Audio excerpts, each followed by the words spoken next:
that special effects can produce, beginning with Sylvia Levin in the spring, in different mediums. We've looked at film, we've looked at art, design, and architecture. And so tonight we're fortunate to have Jürgen Meyer here, whose recent work, anyway, actually uses heat as a literal producer of special effects, I think, as an architectural material which can produce differences in color, can produce ornament, and actual architectural effects. So,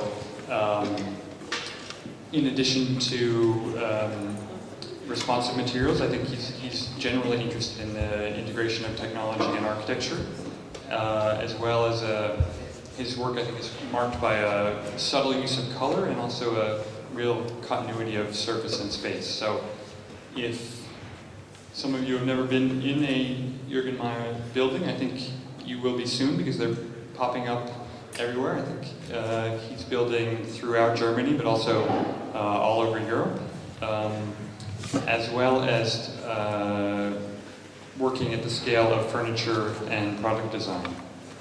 He's also teaching this semester, I think, at Columbia, but other places in the US, in Berlin, and in London.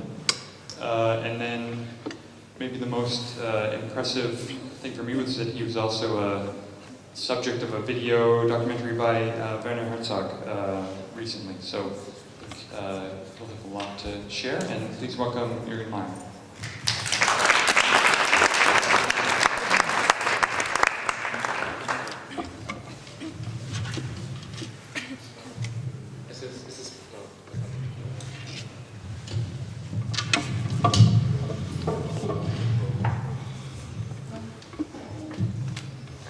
Thanks a lot for the invitation and quite complete introduction. I'm glad I'm starting my talk with the heat-sensitive stuff, so in a way that makes sense. I didn't know that the whole lecture series was about that topic. It's a really interesting moment in time right now for us in the office because a lot of things finally got built. Maybe a clash of overwhelming production of buildings, while most of the work in the beginning started by researching smaller scale relationships of body to space, of productions, new technologies, responsive materials. And that's how I also structured the lecture a little bit, starting with more like the interior, inside, spatial investigations, and then jumping outside, showing buildings. So it doesn't mean that this is in a chronological order, but I thought it made more sense to show kind of families of investigations. Also, what I would like to mention in the beginning is that we're trying to look at architecture not so much as a stable background, as a frame that kind of sits there, but something which I would like to call activator, or something like a catalyst, a participant, not as a background or a passepartout kind of for everyday life. This means that, of course, we have to look into architecture, material, and the expansion of that material towards new media, new technology, and, of course, digital technology in that case. And it also means that with that we are doing, or we're trying to push, of course, the limits of the discipline. In a way, it's kind of risky to, go there, but I think after a couple of years of working along these risks, we feel a bit more comfortable that if we go kind of past that we haven't done before, we might find solutions, or we might have strategies to kind of dig out stuff that interests us and we can productively bring back into an architectural production. As a starting point, just maybe to give a little bit of a frame to what we're doing, I think that the surface is quite an important, or the plane is kind of an important starting point, and our interest then, of course, lies in all these different kind of qualities that these surfaces can do. Let's say transparency, of course, the information quality, the information value of surfaces, porosities, depth, haptic and sensorial qualities, before and after, before or in front of and behind. But I think in that school I don't really have to mention these topics, since I'm sure this is kind of your everyday business to think about these things. And also, before we start going into this into the slideshow, there is a certain, how do you call this, a Komplizenschaft? This complicitory, yeah. No. Anyway, there's a certain kind of alliance that you have to build, and architecture, at least when it comes towards realizing them, needs as much as we as architects can, of course, bring our input and our kind of excitement and adventure into this process.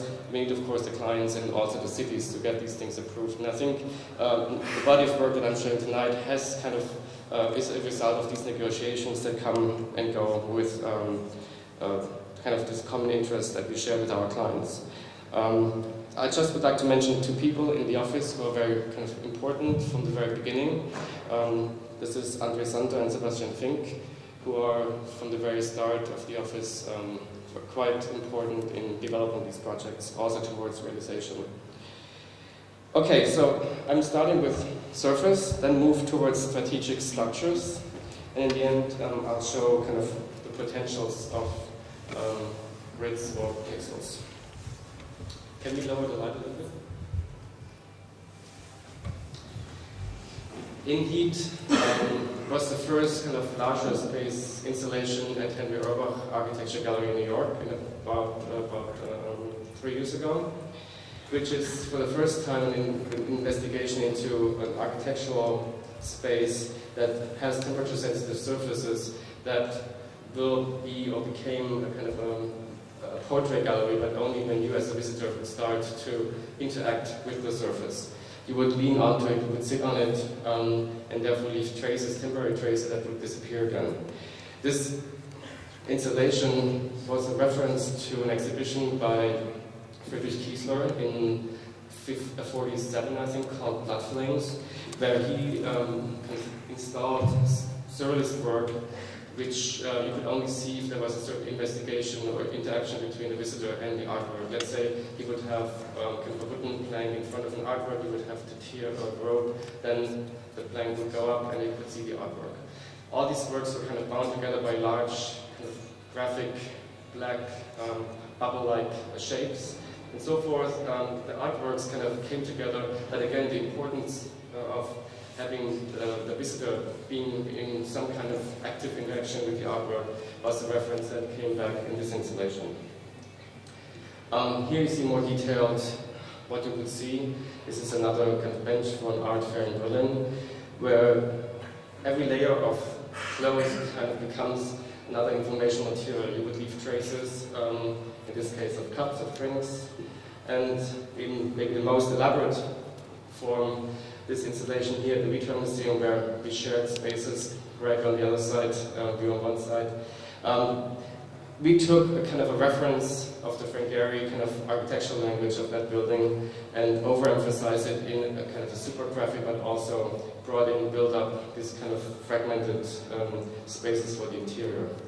Additionally to having the temperature sensitive surfaces where you would sit in or lean on, we also had built-in hot wires that temporarily were kind of warming up and therefore leaving or showing temporary traces or ornaments that would also disappear. So the surfaces became kind of mediators between a built-in architectural temporary ornament and also kind of the traces they would leave with your human body, with body temperature.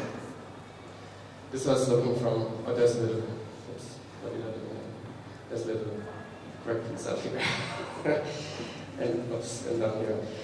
This came, and this was maybe one of the first elements in this temperature-sensitive family, heat seat, done for Archilab in 2001, where you can see how these architectural surfaces became kind of interfaces or kind of reflectors of the body heat. And it's not only, let's say, a playful moment, but it came also as a kind of investigation of biometric information that you would leave, highlighting that basically there's no naive architectural surface anymore. Wherever you go, whatever you do, you leave traces, and this kind of recording of traces, in this case, became playfully experiential. At the same time, of course, there were issues of, let's say, discretion, indiscretion, what you show, what you hide, what form, or what is kind of the functionality of clothing and relationship to body and public, let's say, appearance. Another step, let's say, temperature-sensitive surfaces was looking into new materials and potential of that for our kind of use of spaces. Another possibility was, in this case, looking into traditional materials. This is Bisazza, glass mosaic, and looking into traditional materials and see how they can be rethought and how they could be added with a different kind of discovery or surprise factor. Surprise in a way means this is the moment where you react without any kind of training how to react. It's the very moment where your reaction actually comes out of a spontaneous reaction. And here, kind of the ornaments are all kind of given Bisazza ornaments, I think in this case by Fabio November. But you would see kind of different shapes that all look quite cold, solid and hard. Whenever you would sit down, you would just feel that kind of comfort that comes with a surprise. Another factor was looking into linoleum, and this may be now quite standard, but when we did it in 2000, it was just kind of when linoleum also was innovative in finding new ways to apply old kind of traditional material in new ways. This was for the IoA Congress in Berlin, lounge for Style Park. It was kind of a meeting point, information point. We had built-in screens, info terminals. There was a bar, there was a projection wall, and so forth. Again, quite, I think, by now standard, these issues of wall, floor, hierarchies of elements all kind of melting into one system. And here you see, how we laid out all these kind of stripes, 60 centimeter stripes, and each of them got kind of programmed, and therefore the shape developed.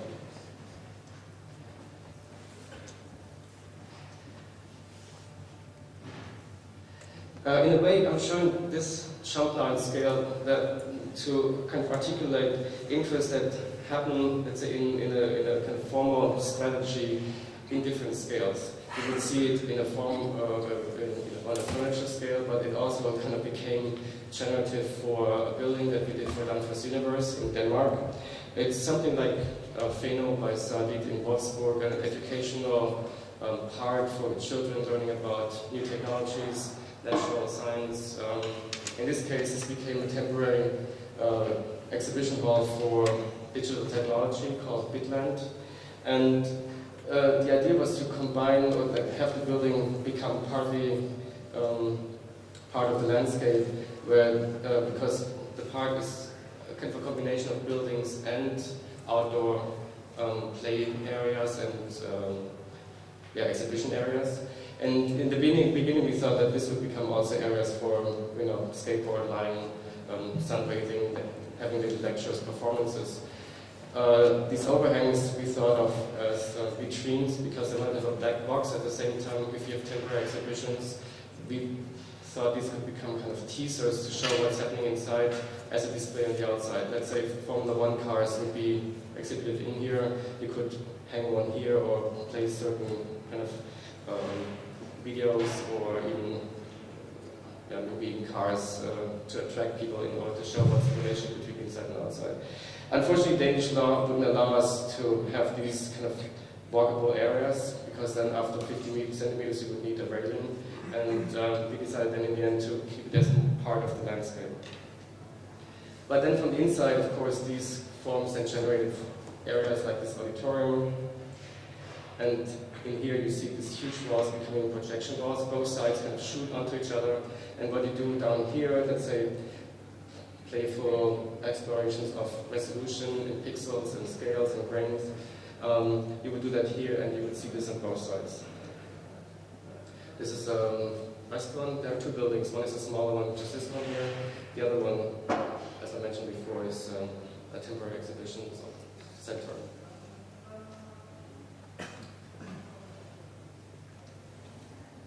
What's quite nice, this was the morning of the opening. This was morning fog, and I think this captures quite well this Scandinavian, Nordic mysteriousness of these buildings. And another issue are data protection patterns that I'm collecting since maybe around 1993. which are these patterns you find on the inside of envelopes, on multiple forms, on shipping forms. It's interesting that there's hardly a history. Is this coming down? Yeah. There's no real history to these patterns. The research I did,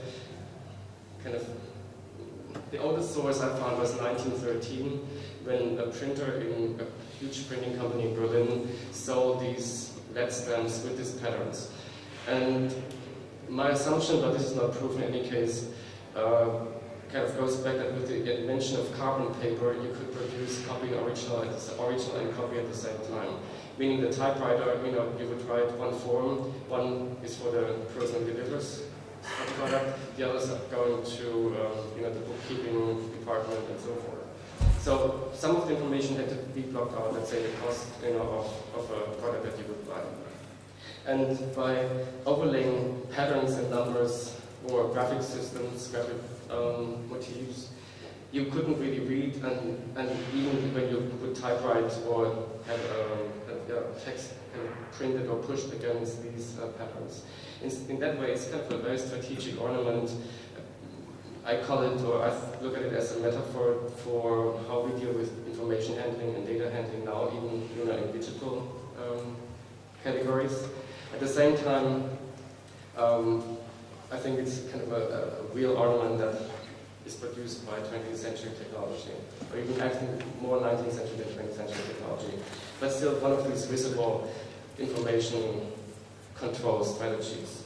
At the same time, of course, it's kind of a medium or a means to really divide on a surface level between a neutral public face and a private or personal information that's behind this. In that way, I'm also using this in kind of scaling it up, applying it to architectural elements. In this case, it's a bed sheet, completely printed with temperature-sensitive paint, but in this pattern.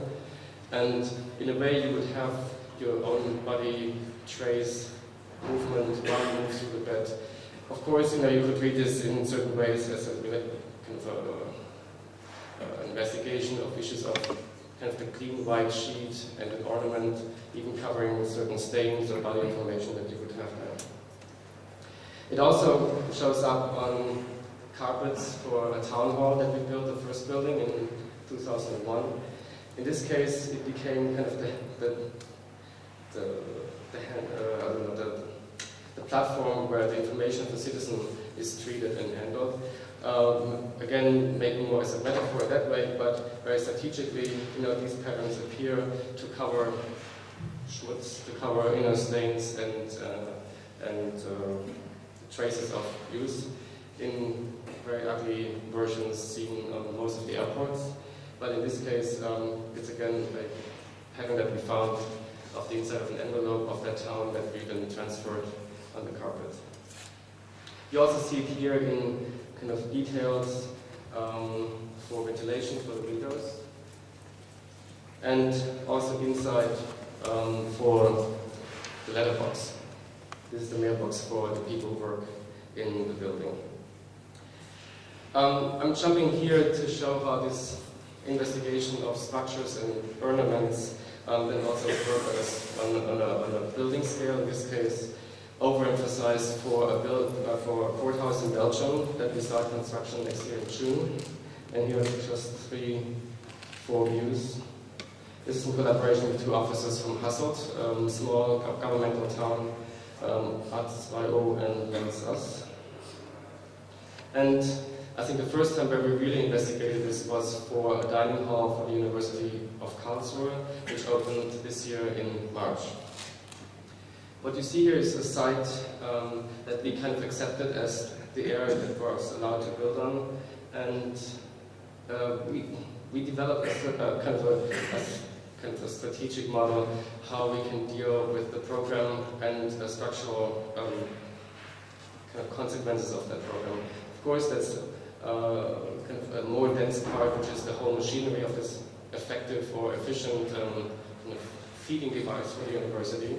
On the other hand, it's a public space, it's a semi-public space that becomes the center for the whole campus. We made this kind of gammogram, as we called it, where we accepted again the floor plate, which was allowed to build on, and had a roof, and we looked at this more or less as a sandwich with Nutella in between, this elastic space. And so by squeezing in the program until it really worked in a very kind of efficient way, because they really have to push out as much as possible meals per day. At some point, we then froze this process and re-architecturalized it. So what you see here is the dining part, is the more public part, where it opens up towards the south, towards the street. And what you can see is kind of an ambiguous definition of the boundary of the building, because it stands within quite high trees, and it's exactly at this moment where the city stops and a forest behind starts. So the campus already kind of is this in-between condition, and in a way we feel that this building or this thing could be halfway a building, halfway an artificial forest. Also, these structures, this whole skeleton works as a ceiling, as the main building structure. Also, it sometimes just carries light or technology. So it's not kind of an honest structure as it's mostly discussed in German architectural context, but it's kind of a space-defining atmospheric structure that is quite a messy, messy building solution. You have areas that are, I'm going back here, you have areas that are partly concrete, you have parts that are wood, you have parts that are drywall, so it's kind of a whole mix of materials that would come in place where they would fulfill the kind of best function of basically the needs that are asked for them. So you have the lights built in, set back, you have air conditioning parts in here, and you see again the detail of the ceiling. And in the end, because our budget was so low, because it was a building by the state, we had a serious problem finding out how we can build this. Concrete and steel would be way too expensive, and we had to investigate about 3 months to find the right way to find a way how we can build it actually. So this is a building made in wood. There's a concrete part underneath here where the kitchen is, but the whole cage basically is all wood. It's a new form of wood. It's called Kato. It's a highly compressed laminated wood that then got coated with a polyurethane skin. And I think it's one of the first buildings that has this kind of technology, and it became somehow a kind of prototype for sustainable construction in Germany. Again, I think you see here kind of the transparency that happens and these different steps of kind of density in the back and opening up towards the south, towards the entrance. I'm jumping here just briefly to show that this polyurethane kind of became quite helpful in some areas where we were quite sculptural, in sculptural forms, where we give up this hierarchy of floor, wall, ceiling, but trying to see more as a unique kind of spatial envelope. And for example, in these areas, this is a villa outside of Stuttgart, we also treat basically these elements with polyurethane while the rest is all stucco. This building here also kind of deals with two planes. We have a basement and a top floor, somehow the same form, rotated 45 degrees to each other. And then the ground floor in between here has these kind of warped walls that mediate between the floor, the ground floor, the garden area, and which is down here, and the private spaces up here. But let's say the garden floor where they have also private rooms and private rooms up here, so the public area is in here. And this is the view towards the south. On the other side here you would have the German Literature Archive in Marbach and this new building by Chipperfield, the extension of that one. But again, you see here that all these areas here all became kind of polyurethane kind of coated areas, therefore avoiding steel flashing and also avoiding kind of giving up this unity of a white envelope that goes all around the building. But jumping back to this idea of a porous surface and a skeleton, this is an office building we just finished in Hamburg on the waterfront. Again, this kind of facade here is an investigation into what's possible when you deal with generic office spaces. And it's a developer's project. It's quite straightforward and an economic project. But we try to integrate some areas which you see here as these little kind of extensions of the facade, where they jump out and they become kind of winter gardens. You could step into them from inside, walking into the facade, and then looking onto the Außenalster, the border inside of the city. Each of the units, because every floor is divided into two parts, each of the units has one of those special moments where you can actually walk outside of the building or just like walk into the facade, getting fresh air. And we thought that this could be possibilities to have special moments inside the buildings. It's more like an offer than a real kind of given change within the kind of the loft-like spaces. It means that in this case you could have, for example, a meeting place or kind of a kitchen area, like a dining area for people who work there. This is a lounge or the welcoming space. 2/3 of the building is now occupied by an advertising agency. Also, we try to bring in this motif of the facade with these eyes, as we call them, also partly into the structural system, which you see here, which is cassettes in the prefab concrete ceilings. It also comes back in furniture, it comes back in certain materials, in the floors with ceramic tiles. So it's not only kind of a programmatic possibility which comes through the facade, but also it becomes a structural element, it becomes a kind of an ornament, even like a surface treatment. And we have it also as kind of raised platforms in front of the building as park, green areas that becomes kind of a park in front of the building. We were lucky enough that the client allowed us to really take control of most of the areas. Even before he rented out the spaces, we defined all the materials, we defined more or less how we treat the separation walls, the toilets, also the whole area with the staircases, the lobbies. So he wanted to kind of keep control as much as possible to create this unity of interior and exterior relationships until somebody would come and occupy it. So this is finished about 2 months ago, quite new. And you see here also this raised platform, so these elements become part of the park in front of it, as you see here. Again, this is a quite interesting collaboration that he did with the city. He was allowed to build one more floor, therefore he actually paid for a remodeling of the park, which was quite run down. And it was kind of a give and take in that case. And it's a view down from the office buildings.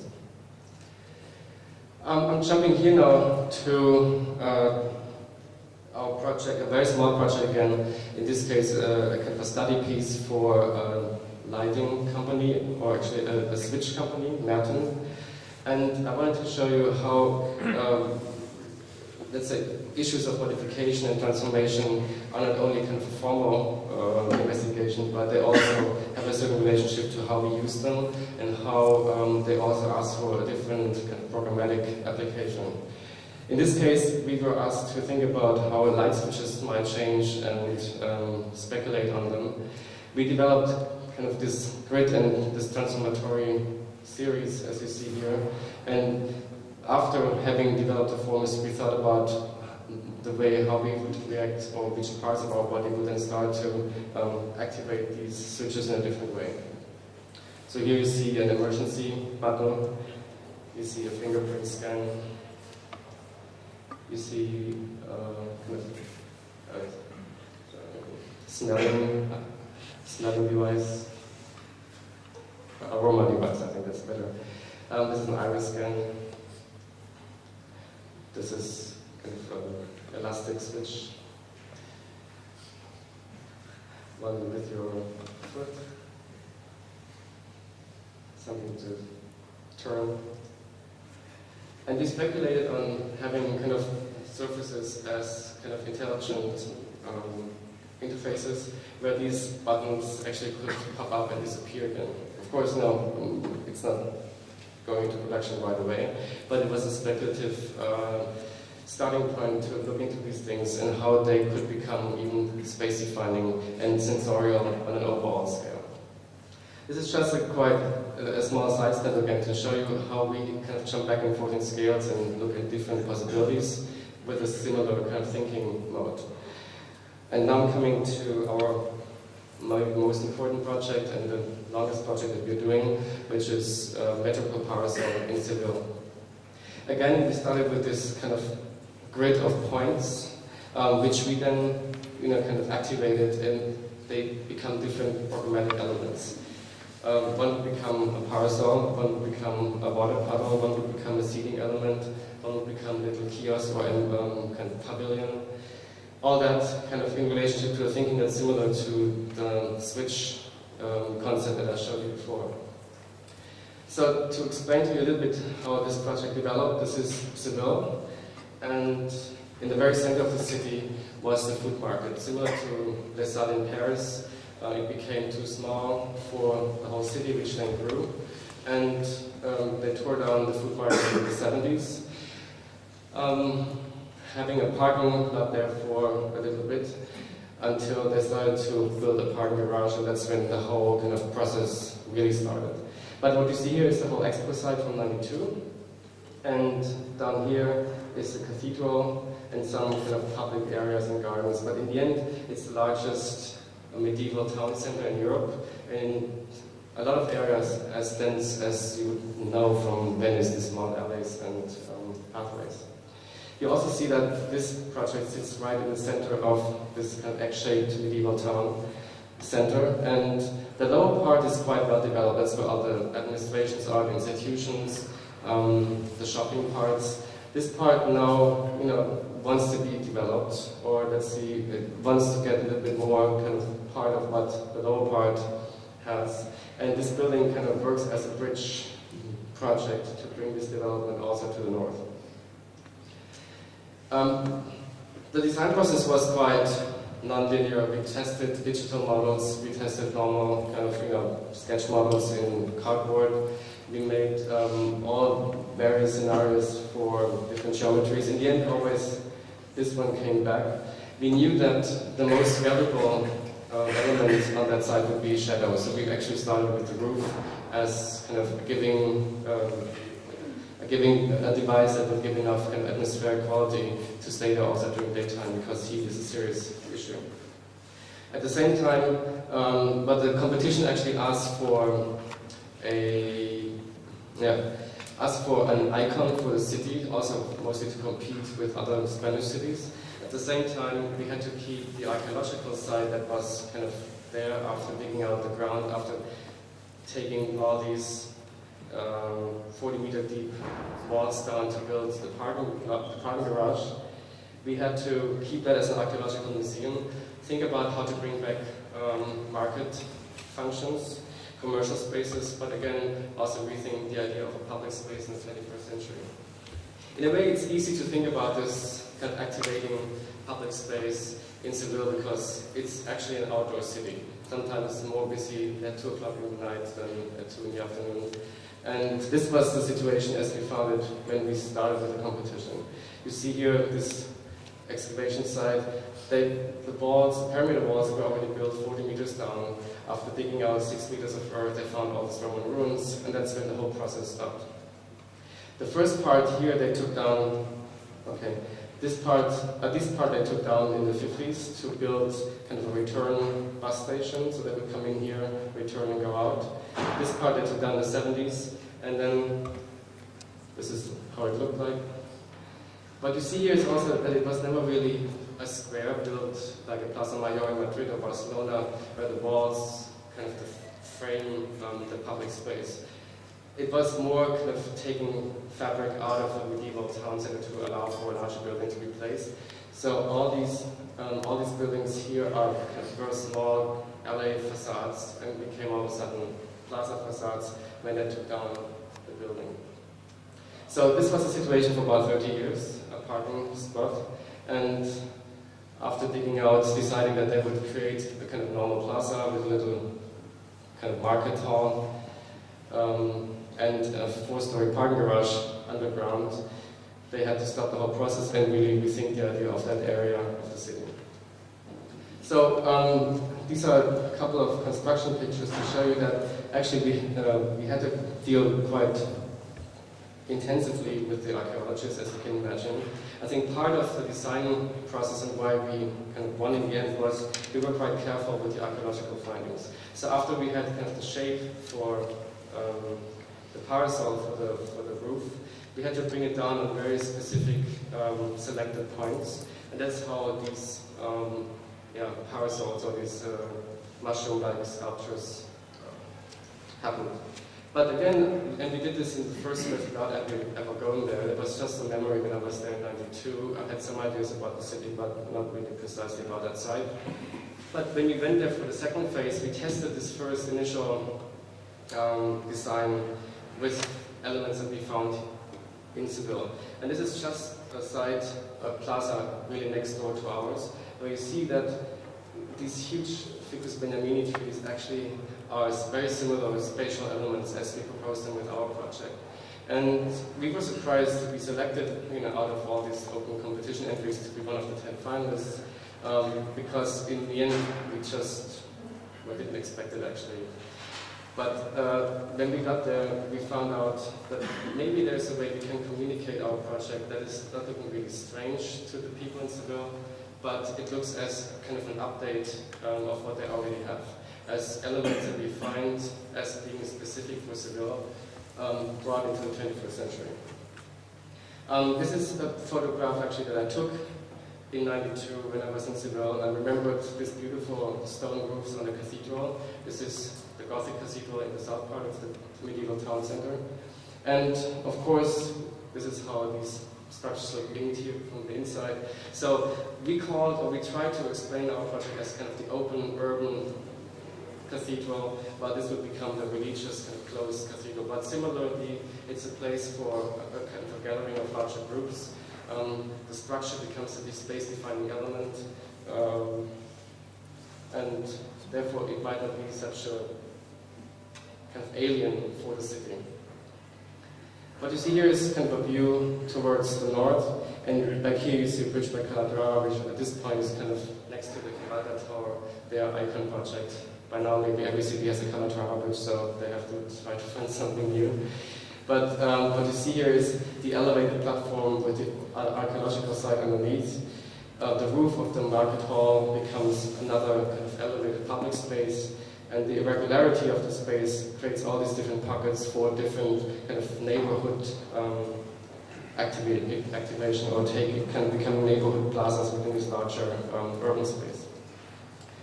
Here again you see how the whole project is layered. You find the archaeological site underground. On the ground level we have a market and 2 commercial areas. This one here is the elevated roof that is on top of the market, and then here all these the 6 parasols shoot up. We have a restaurant up here and a walkway, a skywalk to walk basically on top of the city roofscape to discover this other kind of secret hidden city that we find with pools and gardens on the roofs of Seville. I would like to explain quite quickly why I think this process was successful, not only for us, but mainly I think for the politics or for the process in the city itself. I think it was the 3rd competition for that site. And in this case, it was kind of called an ideas competition first. So I think there was a pressure taken out that some of the results had to be kind of results to be built, or one of them had to be built. But after the first phase, which was anonymous, all 10 participants had to come to Seville, present their projects to the other competitors, and give lectures to the public, and being kind of responsive to questions from the public.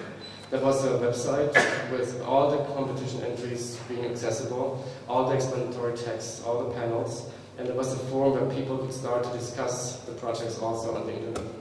There was another meeting 2 months later that we had to present it again, and then after 4 months to kind of enter the second stage, the final design.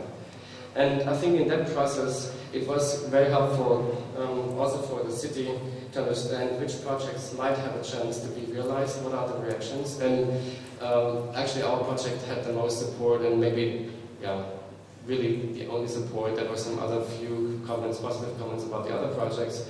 But already in the website we could see on this forum that we had, if the jury kind of would be open to our proposal, there was a quite big acceptance and kind of interest in seeing our project built. What makes it now a little bit complicated is a kind of a public-private partnership that kind of allows the project to be built.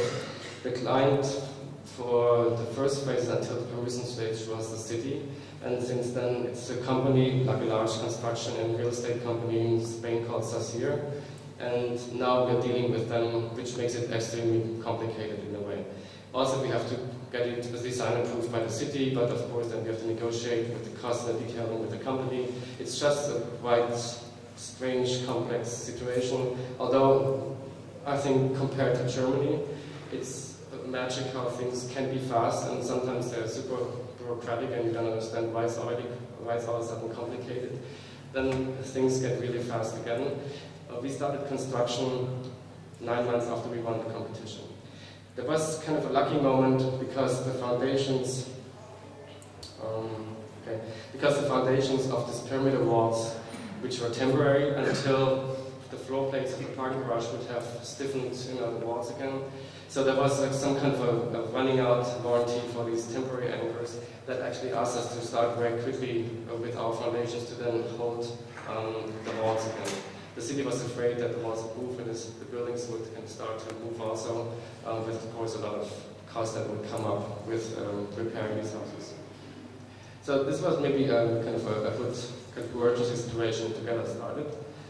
But again, this is the grid of points that I explained before, which then became kind of modulated and programmed in the design process. So this is just kind of a reference that came afterwards. It was not generative or design. To show you some plans, these are the footprints, the parasol foots, and we have actually 3 that have a kind of a program in terms of circulation that are also different. These 2 are concrete cores with elevators for the restaurant and the visitors for the top, so they have another kind of fireproofness to them. This one here has a couple of programmatic functions for the elevated plaza with kind of a technical space to control light and sound for events up here. And the other ones just have escape stairs and maintenance stairs inside. We discussed a lot of different technologies how to build this, and in the end we always came back to what we discovered with the dining hall in Karlsruhe. The parasols all become kind of a wood structure with this highly compressed wood with a polyurethane coating. And now, step by step, it might turn into the first pre-tension wood structure in the world, which Aaron just kind of developed, because the forces are so weird and strange, and it's mostly a question of stiffness that we are facing now that forces us to do this kind of pre-tension, which is actually quite interesting, but also, of course, very difficult to develop all the details, how these elements get joined and how these kind of tension rods get kind of integrated into the wood.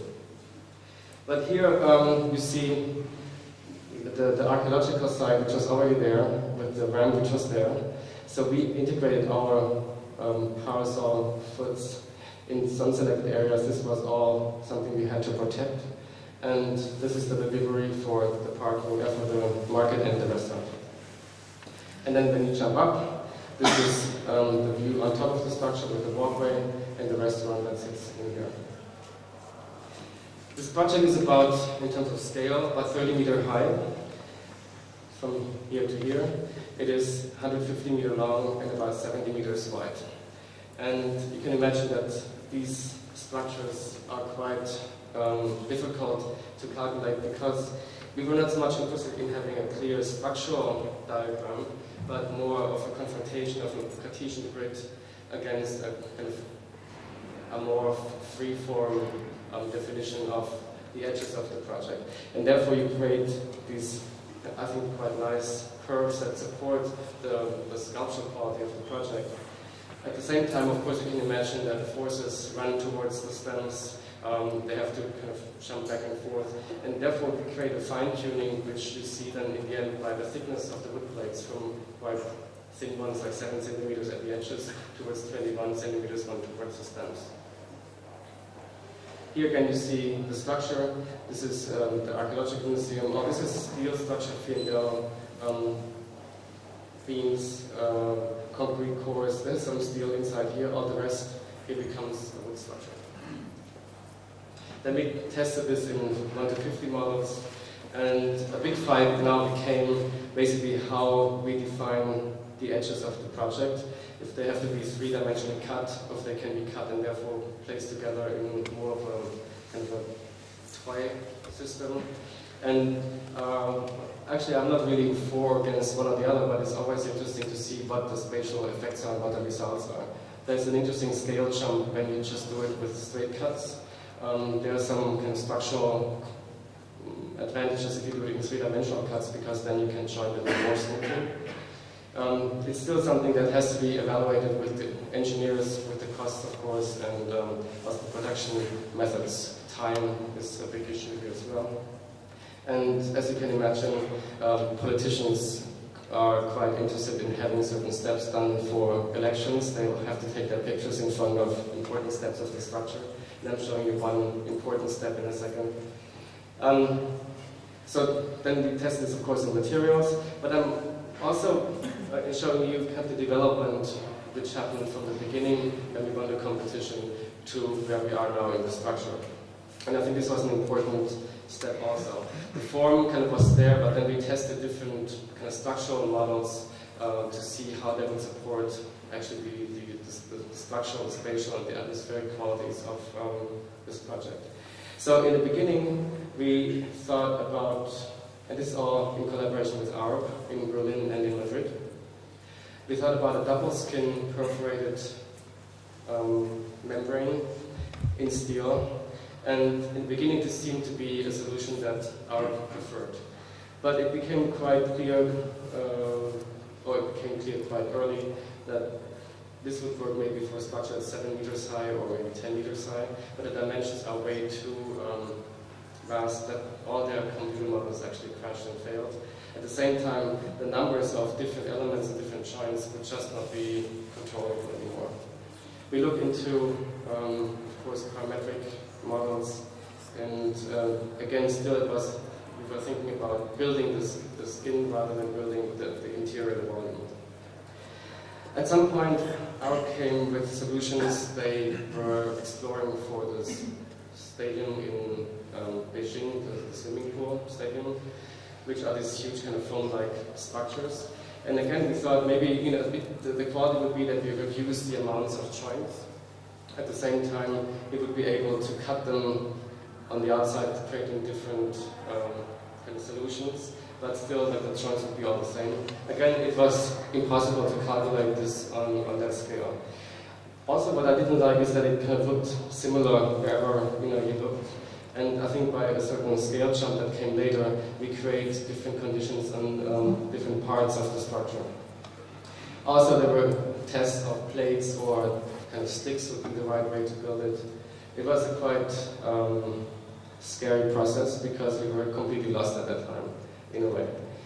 At some point, we decided to come from the foam idea, which already was thinking then building the volume rather than building the skin, towards a kind of orthogonal foam, if you like, and then again testing different porosities and perforations of that orthogonal foam. Also different angles, how we would build this.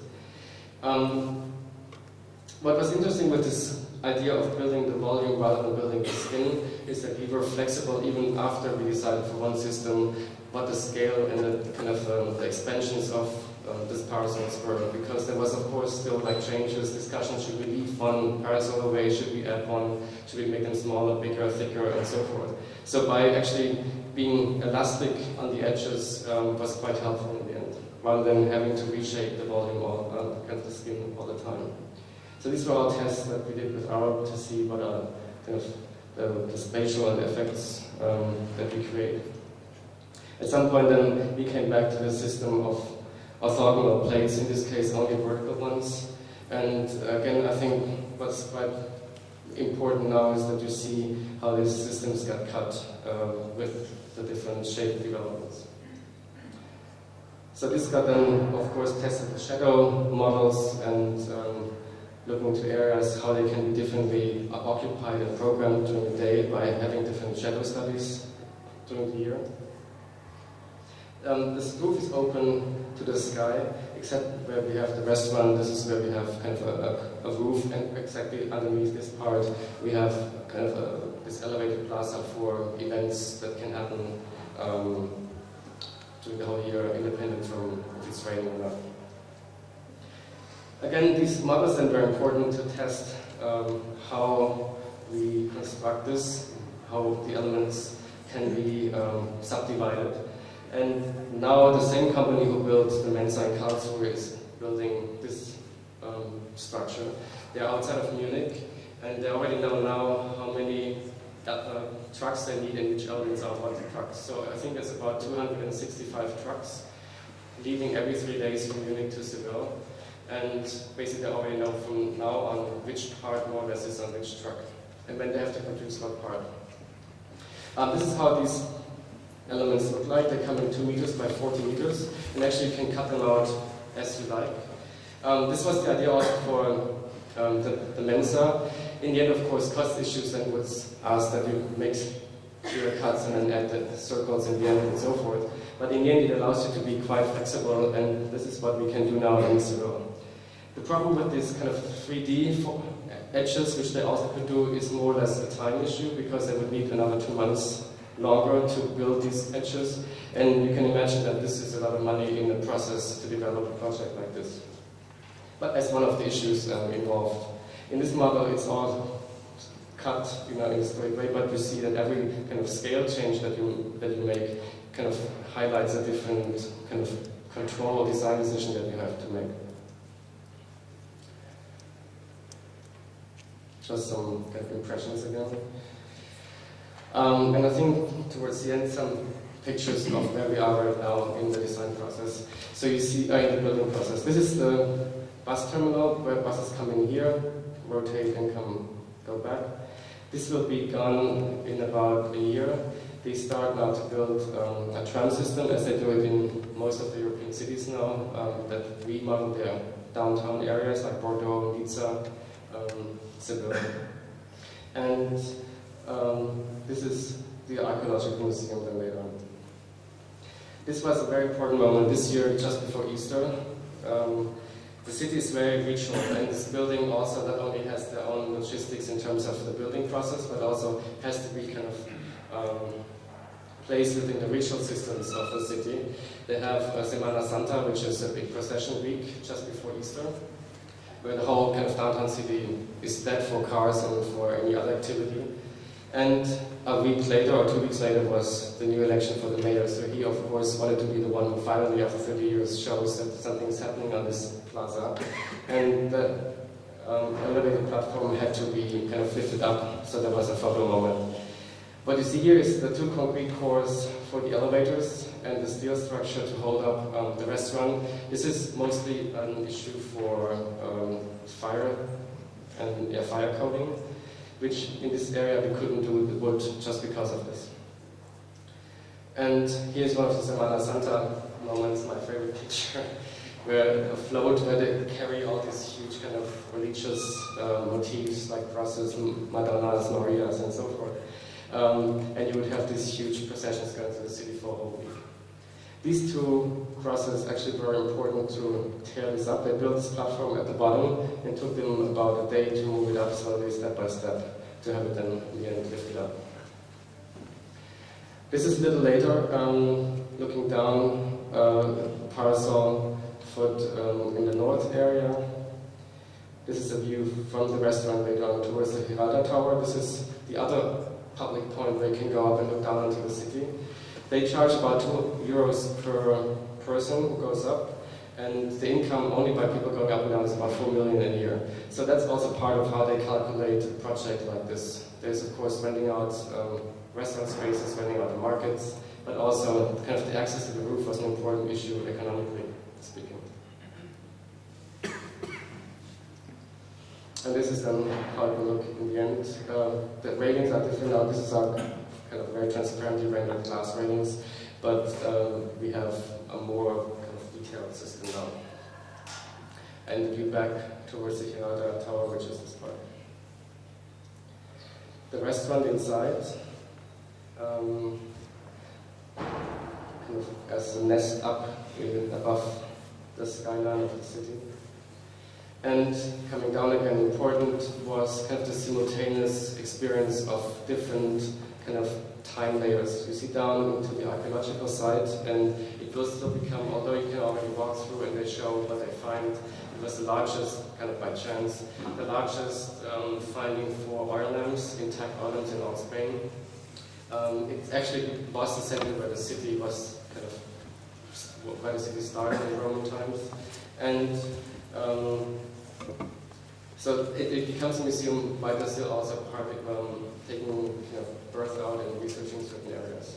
Then here you have the market, you have the elevated plaza, and then kind of the everydayness here, and then let's say the visionary utopian parcels taking up and elevating above the horizon line of the city.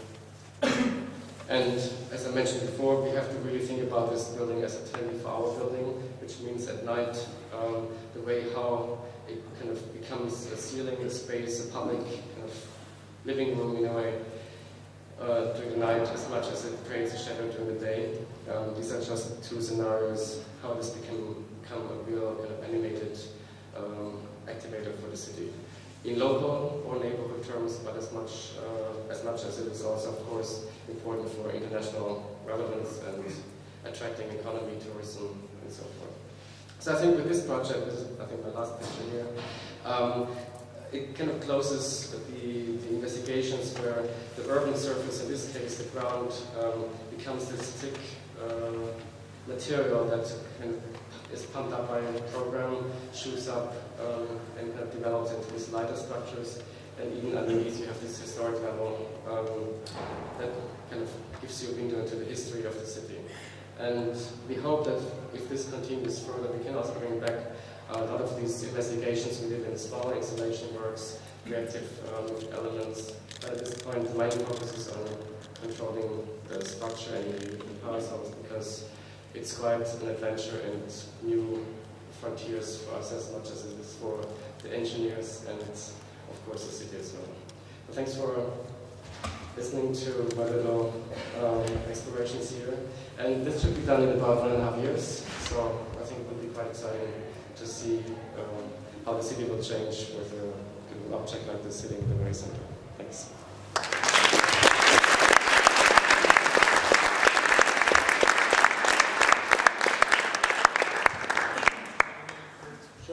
Yeah.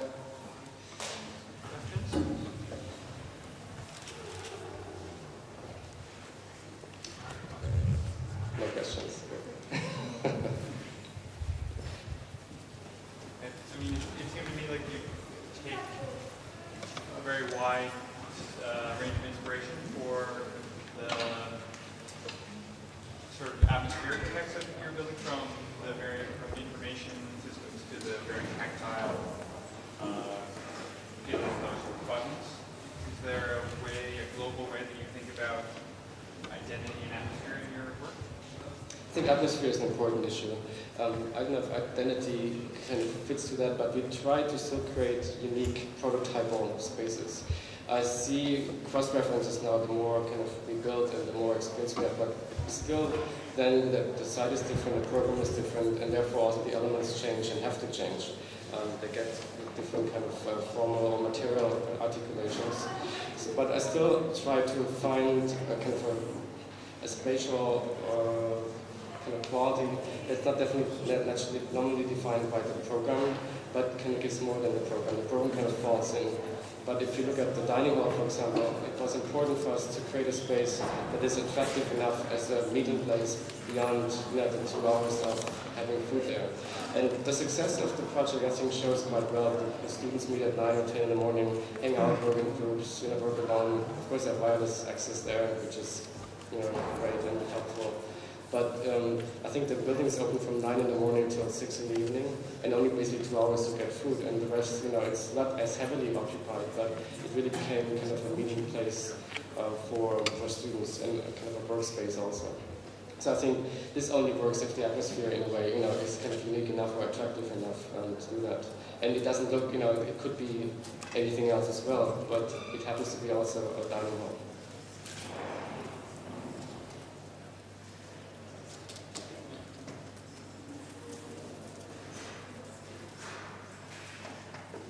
Good. Thank you. Thank you.